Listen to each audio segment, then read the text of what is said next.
Don't act surprised later, my mother whispered to my father, glancing toward me as the registrar arranged the documents.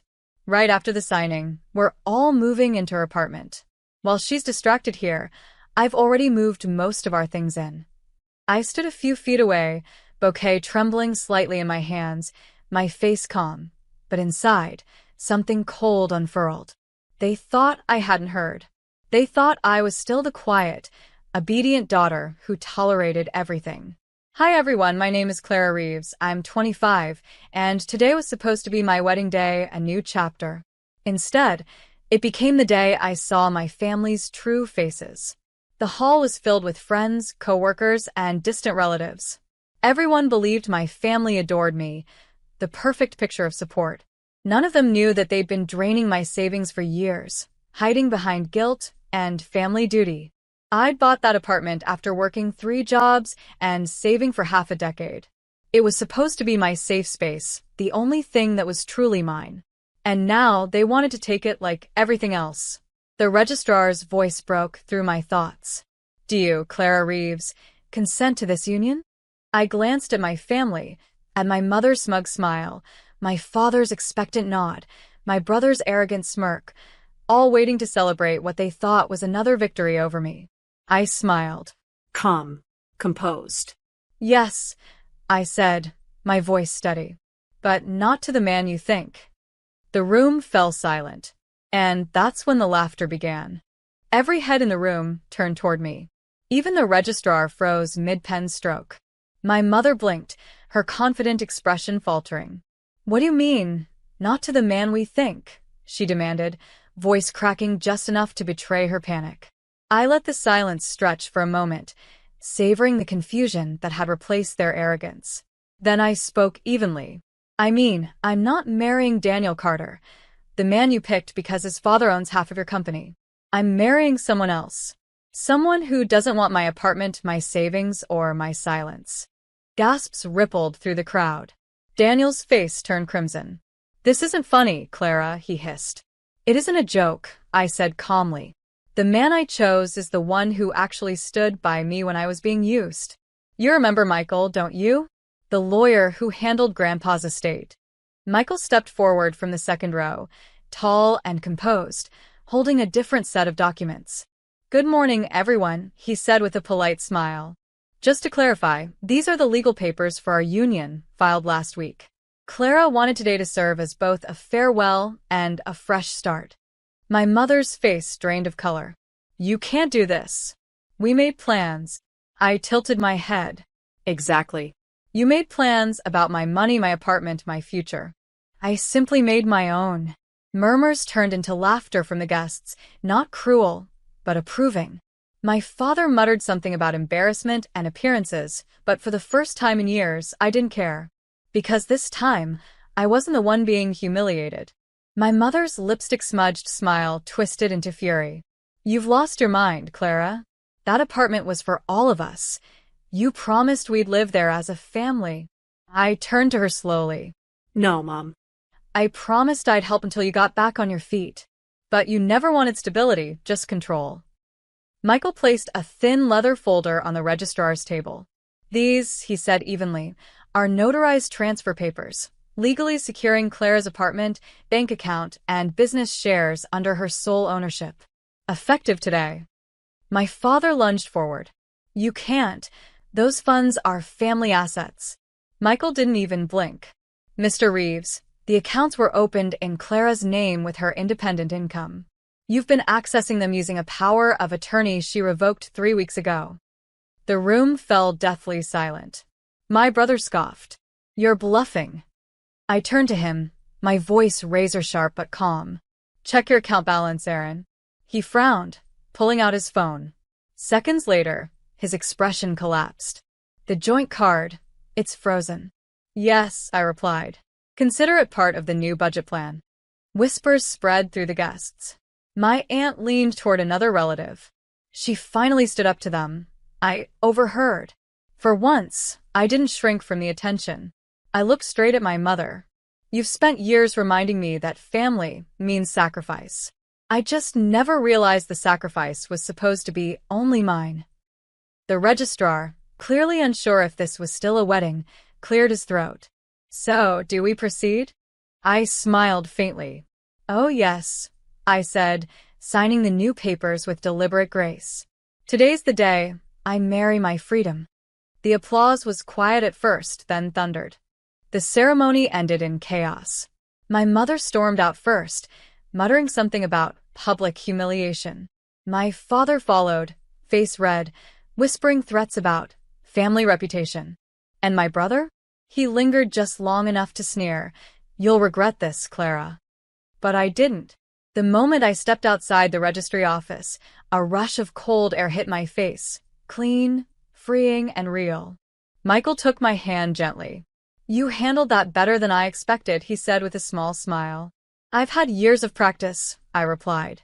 "They trained me well, in silence, endurance, and pretending everything was fine." We walked to the parking lot where my family's car used to be parked. It was gone. Typical. They'd left me stranded before. Only this time, I wasn't stranded. I had a plan. Michael opened the passenger door of his car and handed me an envelope. "These are the documents for the trust your grandfather created, the one your parents never told you about. You're the sole beneficiary now." I blinked. "Wait, what?" He nodded. "Your grandfather wanted to make sure the money went to the one person who earned it. He suspected what your family was doing, so he came to me before he passed." For a moment, I couldn't breathe. All those years of being called ungrateful, selfish, unworthy, and now, proof that I wasn't wrong. Michael smiled softly. "He saw your strength, Clara. He just needed you to see it too." I looked out the window at the registry office fading behind us, a building that had once symbolized duty and family. Now, it marked the exact spot where I stopped belonging to them. 3 days later, they showed up at my apartment. Uninvited, of course. My mother stood at the door in pearls and fury, my father beside her pretending to stay calm, and my brother scrolling his phone like he owned the place. "Clara, open up," my mother barked, pounding on the door. "We need to talk." I opened it just wide enough to lean against the frame. "I don't think we have anything left to discuss." My father exhaled sharply. "Don't be dramatic. We made some mistakes, but you're still part of this family. You'll let us stay until we sort things out." I smiled, the same calm, patient smile they used to mistake for weakness. "I think you're mistaken, Dad. You moved into my apartment, remember? While I was at the registry office." Their faces stiffened. I stepped aside and gestured toward the hallway, where 2 movers were already unloading boxes. "You see, I had the locks changed and everything they moved in. It's already packed for return delivery. You can pick it up from storage, once you cover the fees." My brother's mouth fell open. "You can't do this to your family." "Oh, but I can," I replied evenly. "Because family doesn't drain your accounts, steal your home, and call it love." My mother tried one last time. "We're your parents." I met her gaze coldly. "Then you should have acted like it when I needed parents, not tenants." The door clicked shut behind them, their stunned silence echoing down the hallway. Inside, for the first time, the apartment felt truly mine. Quiet. Safe. Freedom had a sound after all. It was peace. A week passed before I heard from them again. This time, it wasn't shouting at my door, it was silence. The kind that comes when people realize the game is finally over. Then, one morning a letter arrived. It wasn't handwritten, it was an official document. My father's company, the one my grandfather built, had filed for restructuring. And there, in the fine print, was my name. Majority shareholder, Clara Reeves. I froze. I called Michael. "This can't be right." He chuckled softly. "It's completely right. Your grandfather left controlling shares in your name years ago. Your parents have been using them illegally. Now that you've signed your independence legally, everything reverts to you." My hand trembled as I flipped through the pages. All these years, they were never in control. Michael's voice softened. "Your grandfather wanted to make sure that when the truth came out, you have the power to choose what happens next." That night, I drove to the old family house. The lights were dim. My father opened the door looking older, smaller, defeated. "Clara," he said quietly, "please don't take everything. We'll lose everything. I looked around the once grand living room filled with things they'd bought with guilt and manipulation. I'm not taking everything, I said. Just what was already mine. My mother's voice trembled. What are you going to do? I smiled faintly. Something you should have done a long time ago. Rebuild the Reeves name with honesty. And for the first time, they didn't have a single word to say. By the end of the month, I was seated at the head of the boardroom table my father once ruled. The same leather chair, the same panoramic city view. Only this time, every pair of eyes in that room waited for my approval. Ms. Reeves, one of the executives said, we've reviewed your restructuring proposal. It's bold but effective. I nodded, my tone calm but firm. It's not bold. It's overdue. This company's been run by appearances, not integrity. That ends today. The meeting continued for 2 hours, and when it ended, every decision had my signature on it. When I stepped out into the corridor, Michael was waiting, a quiet pride in his eyes. You did it, he said softly.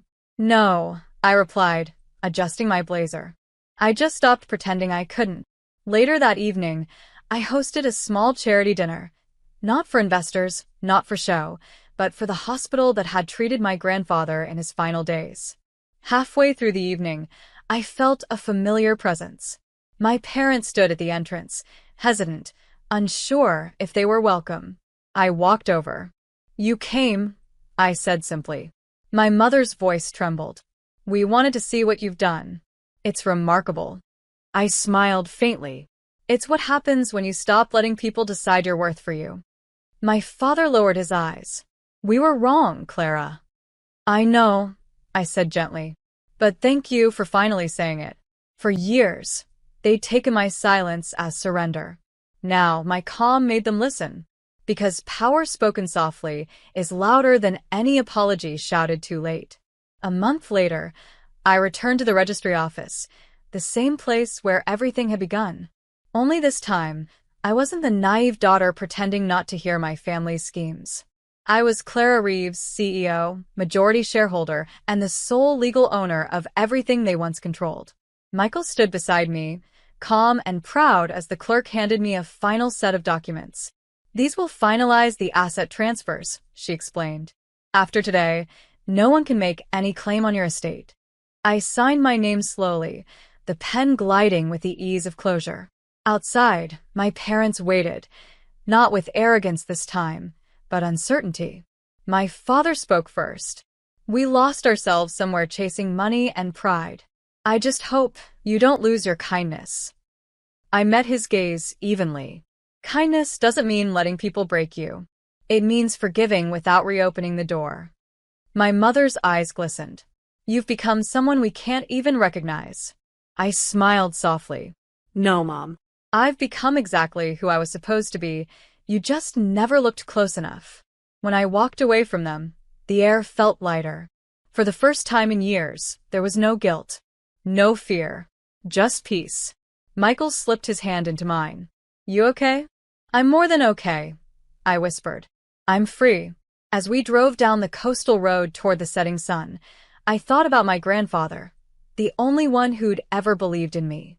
And I finally understood why he'd trusted me with everything. Because the real inheritance wasn't money. It was self-worth.